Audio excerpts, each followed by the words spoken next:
এইটো মাৰি আছোঁ বেলেনত। এইটো ऊपर तो ब्लैक हो और फुल बॉडी मारना पड़ेगा ये।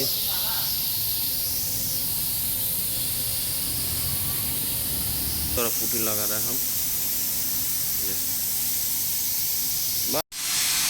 तो गाइस ये गाड़ी जगह जगह इसका फुटिंग किया और फुल पेंट किया, इसको पॉलिशिंग कर लगे। इसका 2000 पेपर मार के और स्मूथ किया। और ये देखिए यहाँ चल रहा है इसका, ये देखिए। हाँ, इस तरह से हम लोग स्मूथ किया घिस के, अभी पॉलिशिंग चल रहा है, ये देखिए।